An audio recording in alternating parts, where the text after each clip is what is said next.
Aujourd'hui, je ne vais pas vous parler d'écrire un roman, mais de le publier et plus précisément en auto-édition ou édition indépendante. Mais je reviendrai sur cette seconde appellation un petit peu plus loin dans la vidéo. Donc pour vous recontextualiser tout ça brièvement, c'est parti de ce fameux livre de dark romance, ou en tout cas de cette duologie estampillée comme telle, qui a refait surface, je ne sais trop pour quelle raison.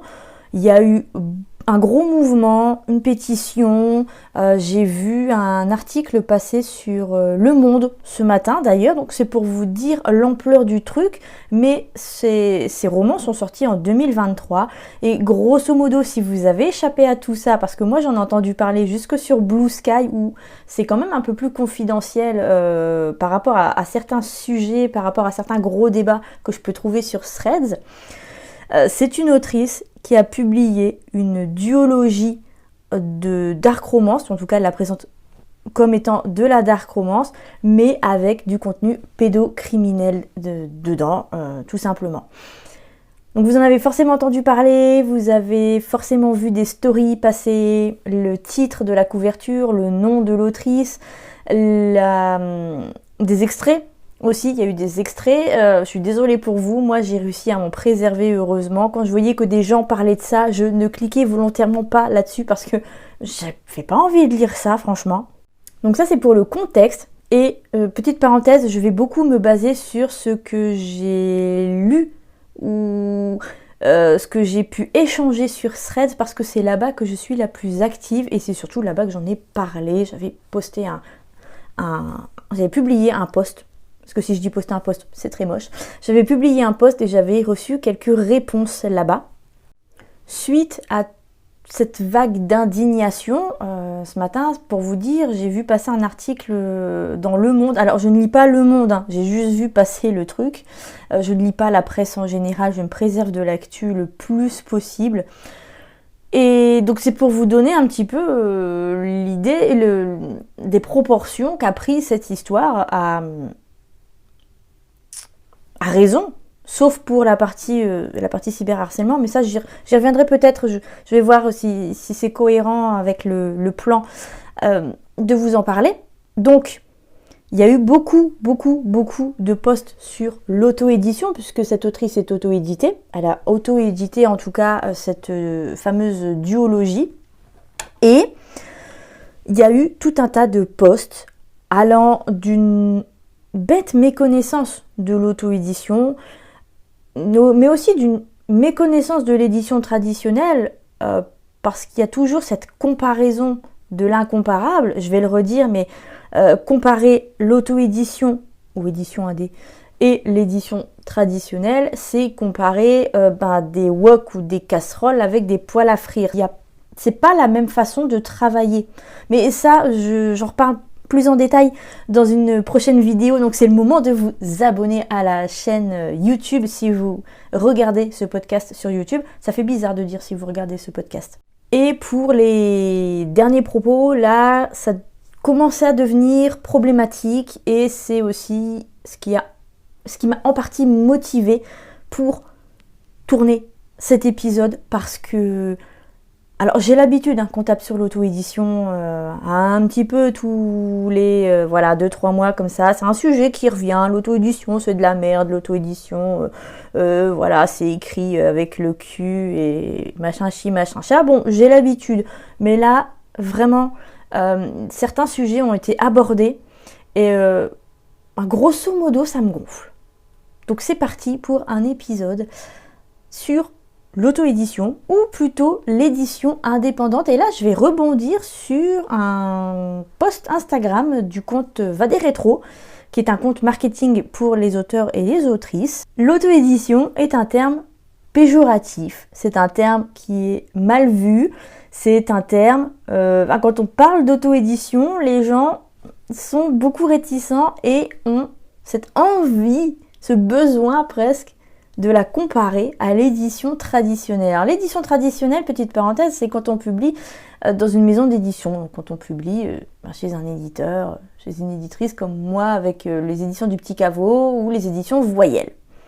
Donc l'auto-édition c'est péjoratif, elles préfèrent parler d'édition indépendante. Et d'ailleurs, c'est comme ça dans le milieu anglophone. Hein, on est auteur, on est éditeur indépendant, on est auteur indépendant, plutôt, même si on s'édite aussi. Et surtout, j'ai envie de dire, je partage complètement sa réflexion. Je suis une autrice indépendante. C'est-à-dire que je suis chef d'entreprise, je suis commerciale, je suis chef de gestion de projet, je suis maquettiste. C'est pas du tout surévaluer mes capacités.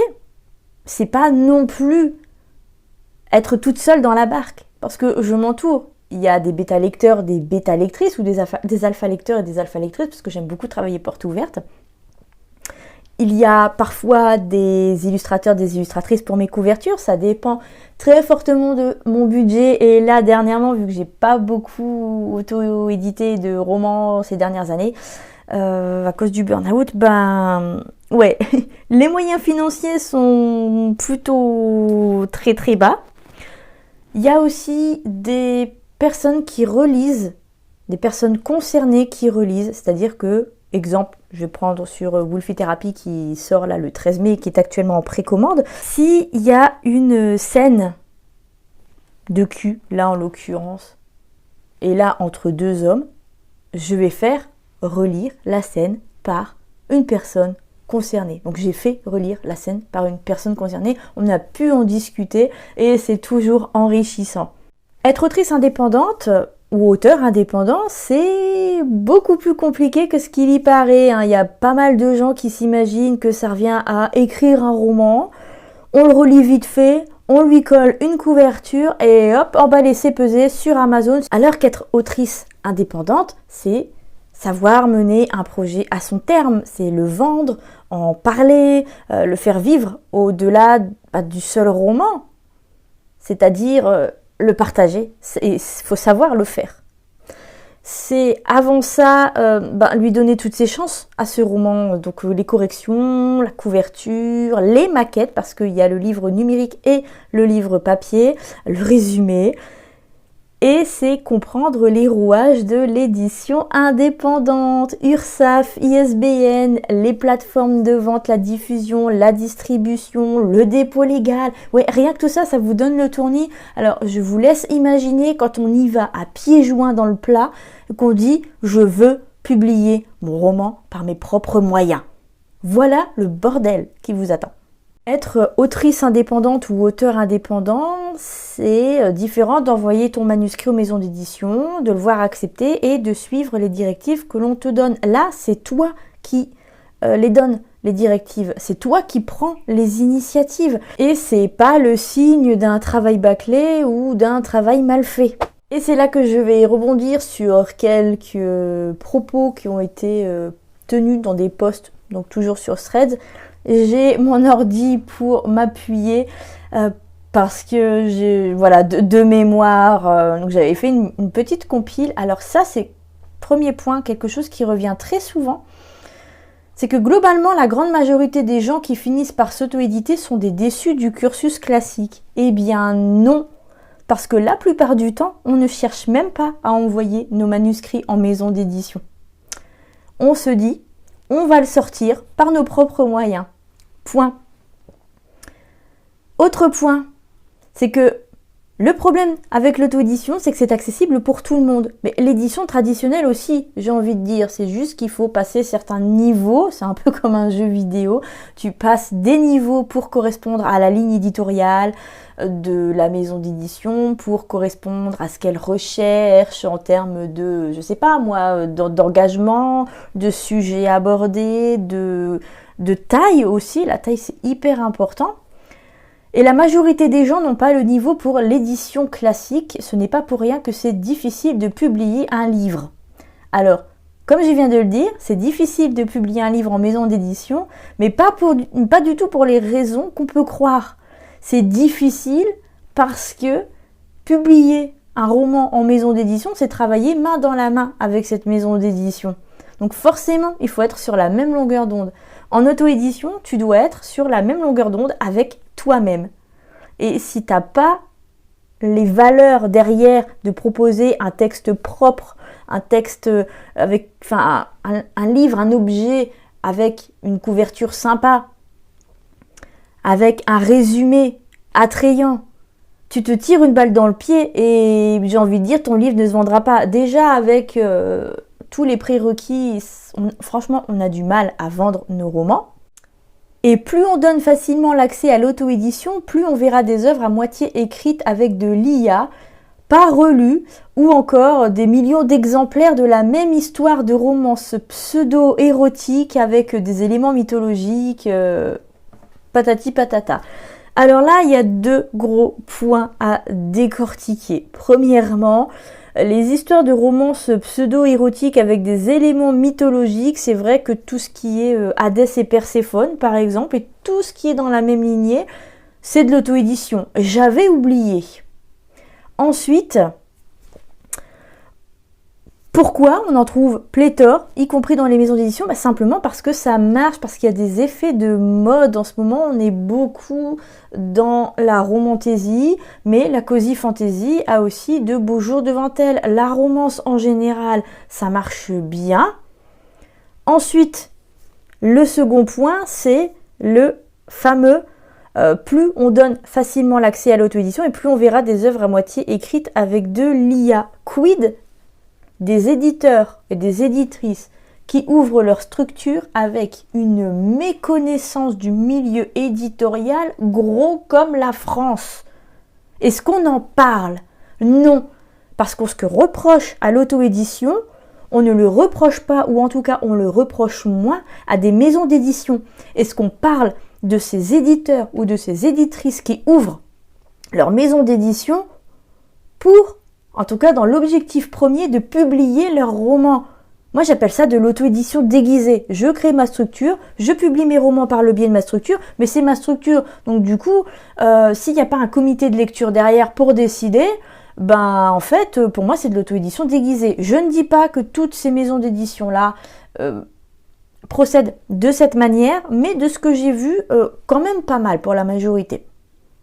Et ça en appelle à un point qui est revenu de façon un peu plus frontale ces derniers jours, c'est l'idée de plus on donne facilement l'accès à l'auto-édition, c'est-à-dire moins on la contrôlera. Et cette histoire de contrôle, moi je vous le dis, ça pue du cul. Contrôler l'auto-édition. Donc contrôler, je suppose aussi, les maisons d'édition. Parce que Vives et compagnie, vous en avez sûrement entendu parler à l'époque, ne sont pas des auto-édités. Et puis, il y a cette notion de contrôle. Il faut bien se dire que l'auto-édition, c'est pas juste de la romance. C'est pas juste de petites histoires comme ça. Si on met un contrôle sur l'auto-édition, admettons un contrôle de qualité sur les livres en auto-édition, en édition indépendante. Bon, déjà, ce serait pas juste par rapport aux maisons d'édition traditionnelles, parce que les maisons d'édition traditionnelles publient certains auteurs qui sont carrément problématiques, mais ça ne dérange personne, qui sont carrément problématiques soit dans leur comportement, soit directement dans leur bouquin. Et ça semble ne déranger personne. Donc, qui dit un contrôle des livres qui postulerait, je vais dire, pour être auto-édité, dit des lois. Et des lois, ça devient facilement oppressif parce que tous ces projets en auto-édition, parmi tous ces projets en auto-édition, il y en a beaucoup qui n'auraient jamais trouvé preneur dans les émissions traditionnelles. L'auto-édition, c'est aussi du fanzina, ce sont aussi des luttes pour une société plus juste à tout point de vue. C'est politique, c'est queer. C'est tout ça l'auto-édition. Il y a plein de projets partout qui popent en campagne de financement participatif, qui popent sur Ko-fi, sur des Patreons, et même sur des Substack.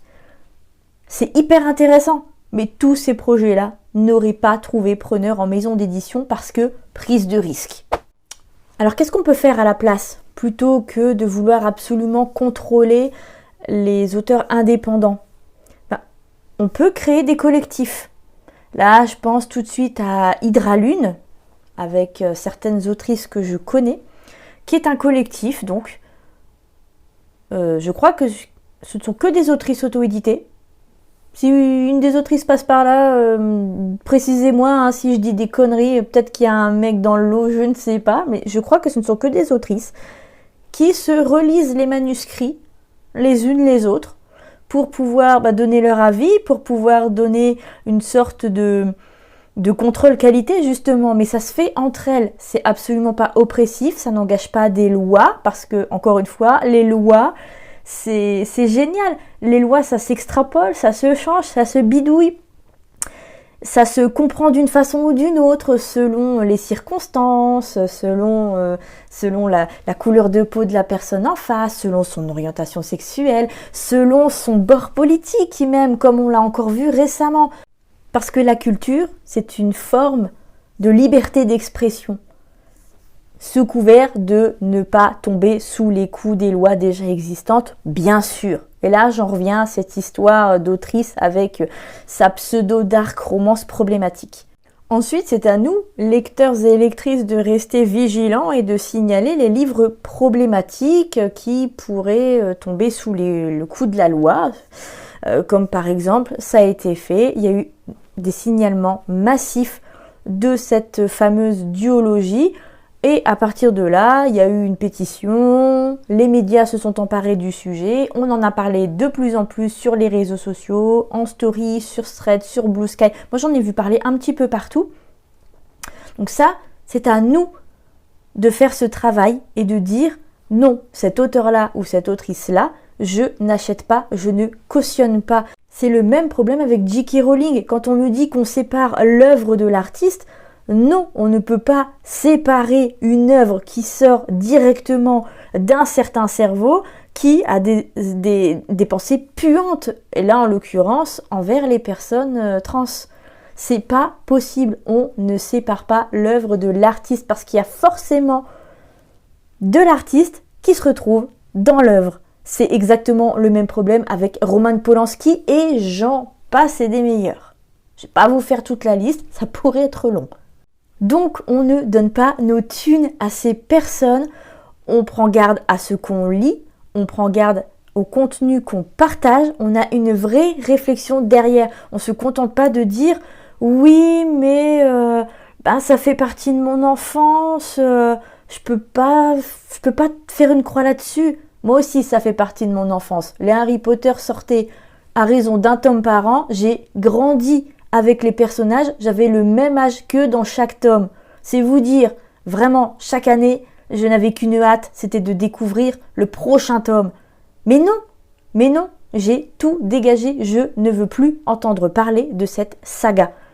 Parce qu'à un moment, c'est aussi à nous de faire les choix. Si on ne soutient pas des œuvres problématiques, si on ne soutient pas des artistes problématiques, à un moment, peut-être qu'il va se passer quelque chose. Parce que si on attend toujours que ce soit l'autre qui bouge son cul, on appelle ça l'effet témoin, mais il n'y a jamais personne qui ne fera rien. Et là, ce qui s'est passé avec ces romans en auto-édition, c'est un mouvement incroyable et ça montre que justement, si on s'y met tous, si on se bouge un peu le cul, il peut se passer des trucs. Et il peut se passer des trucs bien. Une dernière chose, ce genre de vidéo me prend énormément de temps à préparer. Alors pour me rémunérer, vous pouvez rejoindre le bric-à-brac en membre mensuel ou annuel. Annuel, c'est intéressant parce que du coup, vous avez 2 mois offerts. Ou vous pouvez vous abonner en membre gratuit plus payant dès 60 € à l'année. Vous pouvez mettre plus si vraiment vous vous sentez l'envie de me soutenir pour avoir accès aux publications gratuites et aux publications payantes. Un gros merci à celles et ceux qui passeront le pas. Le lien est dans la description.